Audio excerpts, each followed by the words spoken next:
So guys, a group of retired military officers have come out asking Tinubu to sack Wike over the face-off he had with another naval officer. Like you can see this headline here, it says retired members of the Armed Forces of Nigeria called on President Bola Tinubu to sack or redeploy the Minister of the Federal Capital Territory, Nyesom Wike, over his recent face-off with a naval officer in Abuja. This is coming after Nigerians have been saying Wike is supposed to have come out to apologize to Nigerians, but he is still claiming rights that he didn't do anything wrong, that it was even the officer who wronged him. And Nigerians are saying they are applauding the officer because he behaved well during that altercation. So guys, I'm just going to allow you to take a look at this video. Moment these military men are asking for Wike to either be redeployed or be sacked. Also, a lawyer has weighed into this. Just take your time, watch this video, and let me know your thoughts in the comment section below. Now take a look. President Bola Tinubu, we are requesting you to remove Nyesom Wike as Minister of FCT. Even if you want to retain him as a minister, appoint him into another ministry and bring somebody else, because he's stepping on so many toes and he's doing that arrogantly and wrongly. Wike's action of trading words with a uniformed officer demeans the dignity of the office of a minister and undermines the image of disciplined governance, forgetting that the loyalty of an officer is to the state and not to personalities. Okay, as you know, let me welcome my guests, Libros Oshoma and Agba Jalingo. Okay, so let's start with you, Libros. Yes. Now, you've heard the back and forth between this thing, and you know there's a great divide between the two parties, you know. But can you just explain what exactly was the land dispute that triggered this competition? And who has a lawful title, the FCTA or the military? In this case, none of the parties, because that land, according to report by the FCTA, and both parties, it was actually originally allocated for recreation and parks to a company. And then sometimes the company wrote for revalidation or reallocation, kind of, for usage, to change the usage from parks to commercial, which according to them was later rejected. Okay. That's according to the ministry. And so, while that was on, the man had sold, partitioned the places and sold. That's and the owner, the supposed owner of the land. supposed company that okay. actually... Not a military person. No, that it was actually allocated to. Okay. Partitioned and sold. So one of the portion was bought by this retired naval officer. Okay. And the story was that on the 17th of October, why? Because I also read the side of the FCTA director, that while they were on routine check, they saw that the land was being developed and they went there and they attempted, and they asked for documentations, and they saw that the only document was an application for to change usage, and which was rejected. And so thereafter, they left and they came back to demolish, and they met military, and he called the minister in. So at that point, I fought the FCTA also, because there are procedures. If that land had been originally allocated for parks and gardens, and that the usage that is being, it's the usage of it is being altered by subsequent purchaser for value. What you do, you write a default notice. You write a default notice to the either the person who, the owners or occupier of the land. That is why in some cases you see, will say that unknown occupier. You write a default notice to the person you are located to, and then ask them to remedy. And then also it is their story that they subsequently had changed usage from parks and garden to, government institutions. And they were going to build government institutions there. When you're changing usage, since you have allocated that land to somebody, you must inform that person. Adequate notice must be given to the person. Failure to give adequate notice will nullify whatever steps you have taken. So you're saying adequate notice wasn't given to the... They have not said that they gave... person that bought part of the land. Not even the military now. Let's assume that the military personnel had not even come into the picture. I will get into that quickly. The person you allocated to, originally for parks, you didn't serve him notice. They have not stated that they served him notice. Because most times when you are even revoking a right of occupancy for overriding public interest, and that's why they are saying they want to use the place for government institutions and the rest, so that we would say, let's assume, we will say that yes, it's overriding public interest. Adequate notice must be served on the person you had originally allocated the property to, who will now in turn inform those people that he sold to that, well, I have been served notice. And those people also can decide to either challenge such default notice in court or take other steps. Okay. But it must be legal, quickly, sorry, so that people will understand all of this. But also, I blame our courts. I blame the judiciary for this. Because if our courts are effective, well, most times it is easy for us to say the windmill of justice grinds slowly but surely. But we forget that justice delayed is justice denied. If our courts were effective and up and doing, and people are not gradually losing hope and resorting to self-help, it will be easy for somebody to quickly approach the court to say, look, this action will injure whatever property or structures are put in that place. Please restrain these people pending the hearing and determination of the issues I've submitted before the court. The military the man who subsequently bought, or the man who was allocated to, ought to have done that. This idea of, stationing military personnel there and make I see the dying scar where go near this place. That's what actually led to that fracas. And then lastly, at that level, the director ought not to even invite the minister into that. The minister is not a regulation officer. He's not a bailiff to enforce an order or a default order. And then the moment the minister got there, he ridiculed his office by even engaging with a junior officer you met on ground, because there was no way he was going to take instruction from you, whether it's a military matter or not. Okay, let's get to Agbajalingo. Let's enter the flashpoint, the viral moment that has divided Nigerians. Within the military's chain of command, was the officer obligated to prioritize protocol over personality? My answer is yes, because as a soldier... Regardless of the fact that the minister is the first citizen of that state. Libero just said here that the minister is not an enforcer. He had no business being on that location at that particular point in time. But Wike is used to this sort of impunity. And maybe I should go back a little bit to tell you what I mean by that. In 2016, the DSS operatives went to arrest one Justice Mohammed Liman in Rivers State because they accused him of stacking $2 million in his house. Whether it's true or false, I don't know. They went to do their duty.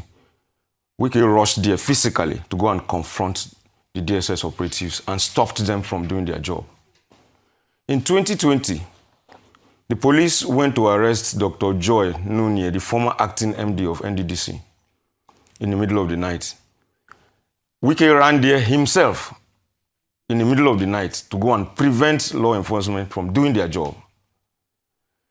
The same Wike instigated the military takeover of a democratically elected government in Rivers State and boasted about it. He is used to impunity, and that is just what he wanted to go and do there, nothing else. He had no business being in that place. And of course, the young man, Jeremiah is actually a sub-lieutenant. I'm very happy that he wasn't even a redneck.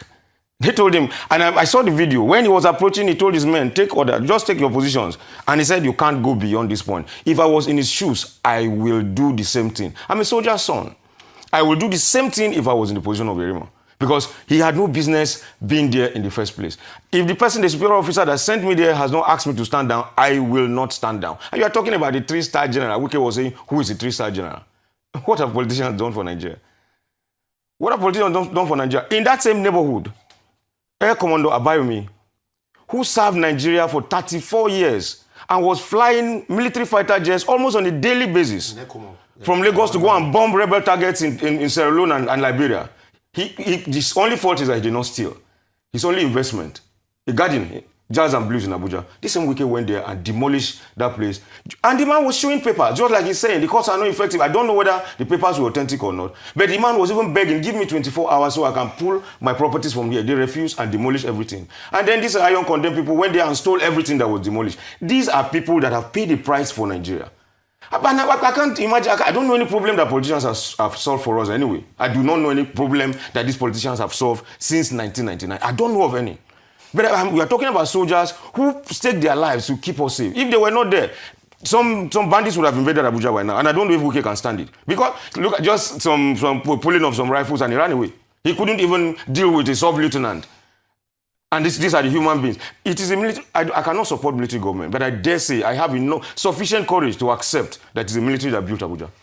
The Supreme Court, the National Assembly complex, name them. Everything in Abuja was built by the military. These politicians have a retinue of abandoned projects in Abuja that they cannot even finish with all the amounts of money they are putting in our budget. And then you come and you want to ridicule a 3-star general. What exactly have they solved for us as politicians? I cannot support a military government, but I repeat that Wike had no business being on that location, and he got what he deserved. Okay, let's get to Abuja. Can we have Akinloye Oyeni in the house, please? We have Akinloye Oyeni, who is a legislative consultant and a public affairs analyst. So, Akinloye, I'm sure you've been listening to the conversation. So let me ask you. I've been listening to my brothers. Yes, good. Let me ask you, in the FCT, Wike's jurisdiction, and also being the first citizen of FCT, does his administrative authority supersede the military's institutional authority on land matters?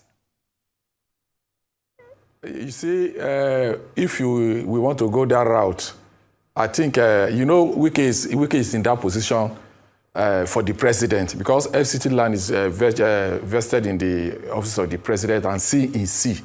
You understand me now? So Wike, having been appointed by the president, whatever he is doing in the FCT, he's doing it on behalf of the president. You understand me? So it's just like a governor of a state, like the constitution says, I think chapter 8 of the constitution put it out. Wike is just like a governor of a state. And if you look at the Land Use Act, even with the FCTA Act, you understand me now? You will see that all the land in the FCT is vested in the president, but in the minister, because the president cannot be the FCT minister. So Wike has all the jurisdiction in Abuja, all the 6 area councils. Well, let me just say it is unfortunate what actually happened.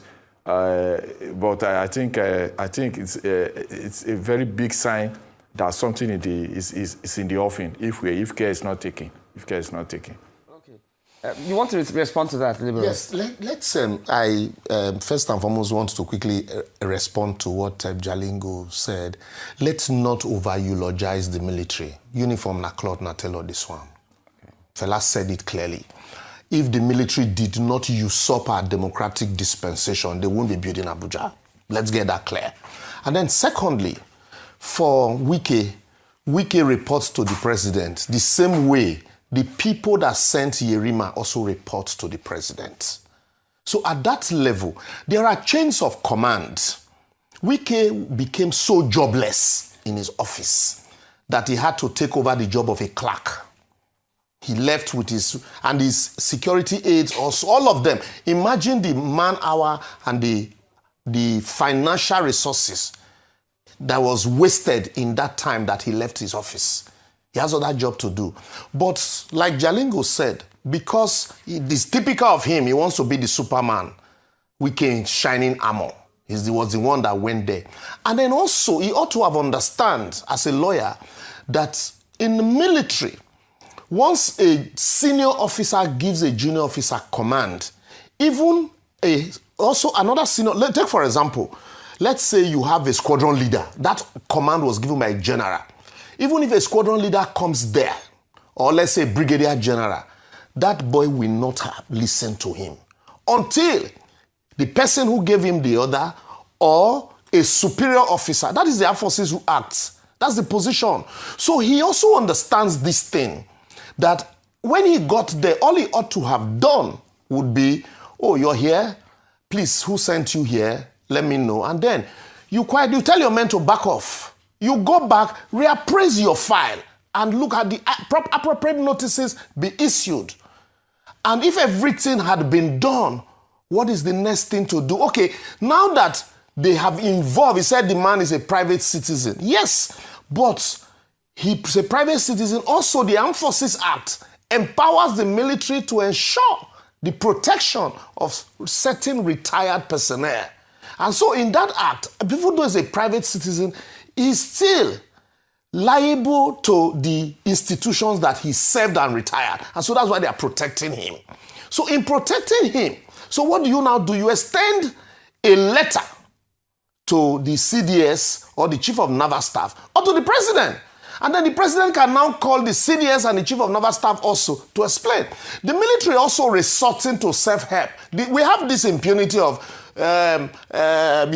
this is military zone, keep off. And so you see military people, that's the language people understand. That's why people are saying, because of Wike's impunity, so people tend to forget the other side that, look, two wrongs don't make a right.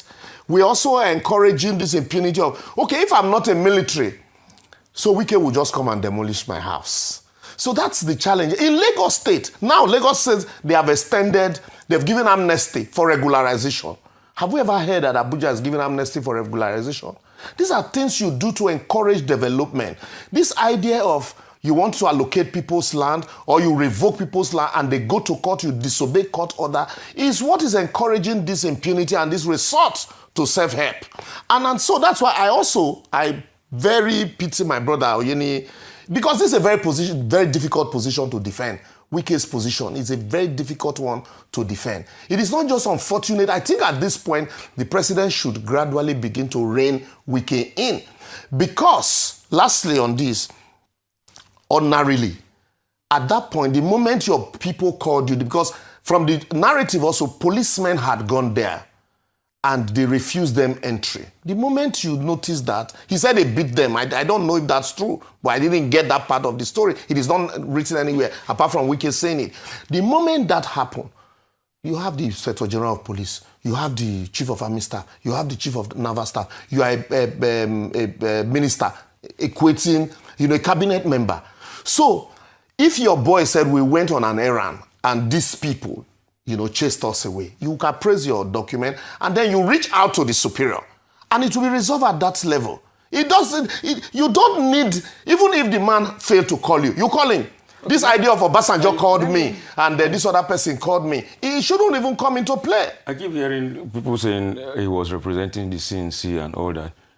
I'm not a lawyer, but I know that the Constitution gives the president 3 titles. The first one is the Chief Executive Officer of the MDAs, the ministries, departments, and agencies, and parastatals. The second one is that the president is the sole organ in foreign relations for Nigeria. And then the last one is the commander-in-chief of the armed forces. The first 2 roles can be delegated. The third one cannot be delegated. He exercises those powers through the chief of defense staff. He cannot delegate that power to anybody.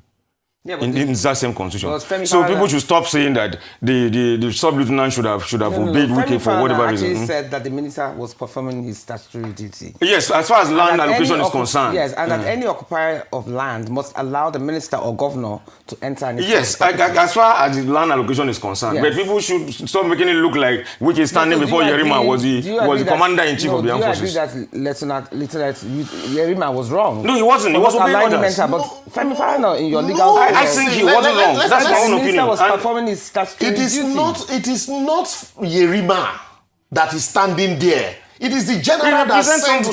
Somebody sent him the there. Same way Wike. So if, like I said, the moment Wike got there and he discovered that somebody... There are two divisions. Even though the lieutenant was acting under the instruction of his superior. Yes. A legendary Two of them were acting under the... said that the minister was performing his statutory duty. The same way... And I should have been allowed to enter. The same way that Yerima was performing the statutory duty of the president. Let's get it clearly. That's why I said... It wasn't the president, it was the general that sent him. Exactly. And it also was a exercising authority, whether legal authority or illegal authority. Like I said here, They So who should have given way? Well, at that point, it's like you send a boy on an errand. Do you know that if that boy had allowed Wike there, the punishment he would have come with a lot received, of consequences. it would have been more than even allowing Wike Okay, there. let's get our Abuja guest back in.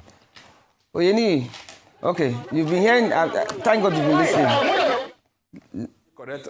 Yes. So let me just quickly correct an impression from both liberals and. Okay, I can hear you.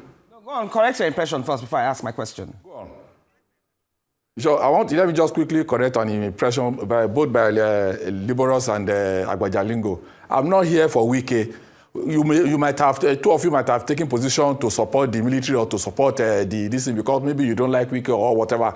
You have taken a side. I didn't take a side. I've not taken a side, even if I want to take a side. I was asked a question, jurisdiction of Abuja land. I have given, including the constitutional whatever land use act, I've given plain legal opinion on that. So why will you say I have a very difficult this to defend Wike? Defend Wike as what?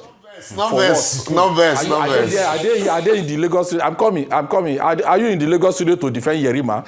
What Yerima did, what the former chief of naval staff did, are their actions are they legal? If a former chief of naval staff want to buy a land, you cannot do proper documentation to know whether you have been scammed or not. That is why under them, that's why we have everywhere under them. Then under Buhari, we have everywhere overrun by Boko Haram, ISWAP, and the rest. That is the problem. I cannot, as a private citizen, I cannot want to buy a land in Abuja that will not follow the T's, I will not cross all the T's, I will not dot all the I's. Well, it's even on her head that a former chief of naval staff will buy a land that is not properly documented. Well, where do we hear that kind of a thing? It's on head. It's on head. Please, let us not glorify what we shouldn't glorify. Please, both sides can have their issues. I will just go in between. I will state what the law says, and that's just my own work here. I don't want to take side. I will say what the law says. The land in Abuja is vested in Wike, and he has every right to visit everywhere. If you are building a site, your site is supposed to have all your documents to be your site office. You have them in large format. You paste them on the wall. And we heard from all the altercation that has been going on that officers of FCDA, they approached that place and no document was given to them. If a document has been given to them or they've started a document, Wike does not need to be there. But you cannot beat a director and you beat a staff. You say minister does not have right to. The liberals was even saying Wike was jobless because he went there. What kind of language is that you are saying in the public? It's not done. You are blaming Wike that Wike says some things. Some people are blaming the Yerima that he said ordinary police, bloody police is talking to me. If you check under section 55 of Armed Forces Act, you will see that Yerima too has made some foul language against the Nigerian police force, and he should be punished. But I'm not here to come and do that. Let us, the jurisdiction of Wike, the Abuja land, and what the law says. That's just my own hint. That's just my. Please, he has the right not to take a position. I came here to take a position. If he doesn't want to take a position, that is clearly his business. I came here to take a position. And like liberals was also saying, please, that we should not eulogize the military. Stating the facts is not eulogizing anybody. The truth of the matter, and I know, I have been here long enough to know, in 2 years' time I'll be 50 years old, that the military has served Nigeria better than politicians. I am not saying bring us military government, no. I'm talking, this is factual. It's in 1999, these politicians have been stealing our monies.